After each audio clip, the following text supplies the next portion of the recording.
I think we need to talk about Netflix's K-pop Demon Hunters. I have watched the film. I'm not sure if you two. Jason, you have daughters. I'd imagine you might have seen it. They're so by into now. this show. Yes, they're watching it. They're trying to rope me into it. Yeah. I don't know what it is. It is now the number one most streamed Netflix original film of all time. It just took out Red Notice this week, 236 million views. It was also the number one theatrical movie at the box office last week.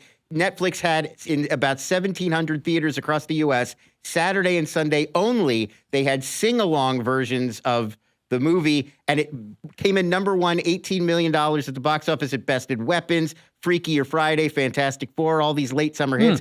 And another record, 4 songs from the film are on the Billboard Hot 100 this week. That is an all-time record for any movie soundtrack in history.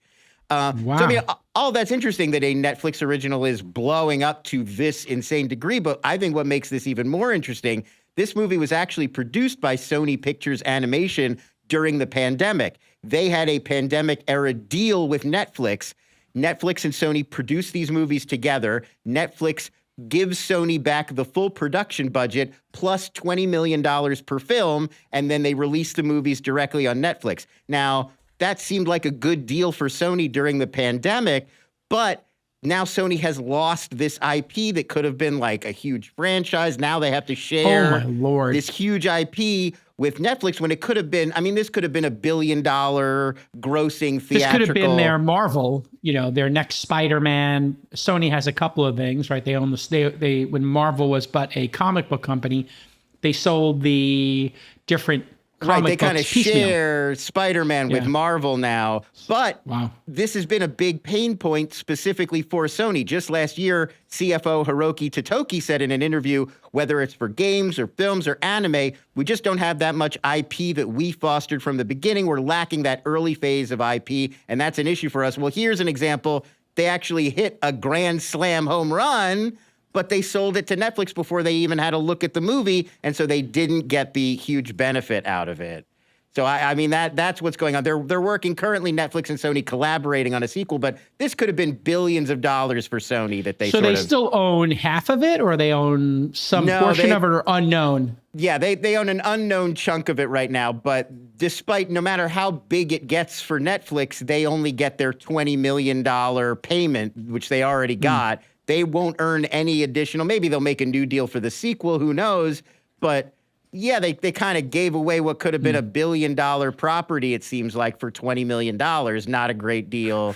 And I think throughout the streaming era, Sony's kind of seemed like the smart one, like NBC Universal, Paramount, Disney. They spent billions of dollars on these streaming platforms, and they're still lagging behind Netflix. Sony seemed like the smart one. They don't have a streaming platform of their own. They just license all their content to the highest bidder. But here's a situation where, they licensed the wrong thing and they made a kind of a bad deal. A self-inflicted wound. Yeah, they kind of lost out huge on this one. This could wind up being the equivalent of what, Lon? If this goes 7 movies and 10 seasons, 20 seasons, give me the equivalent. If it goes 20 seasons and 7 movies, what would we compare this to in animation land? I mean, what you're talking about going that huge would be, something like a Transformers level franchise, something, I mean, even approaching like a Star Wars level franchise. I don't know if it would go that big, but yeah, I mean, certainly you could get several films, several shows out of this, like, something. And this is anime. It's animated, right? So, I mean, something on the level of like a SpongeBob kind of franchise. And we know how crucial stuff like that has been for Paramount, where it's a TV show, it's a series of films, and the merch. I mean, that's the other thing is the merchandising, the shirts, the soundtrack albums. They could put this thing on tour.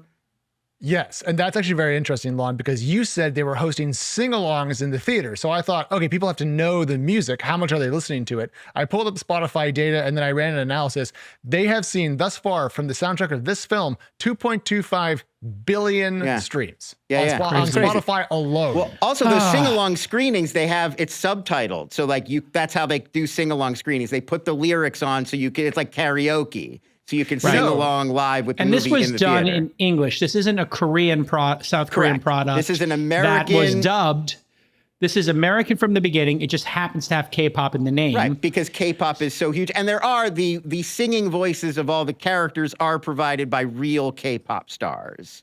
But no, it is an American film with a lot of American, you'd recognize a lot of the voices. This thing's going to wind up being like Harry Potter or Lord of the Rings, because what's going to happen is they're going to do a live version of this. And they're going to do a play. Not to. They'd be fools Can not you to tour imagine the this. play?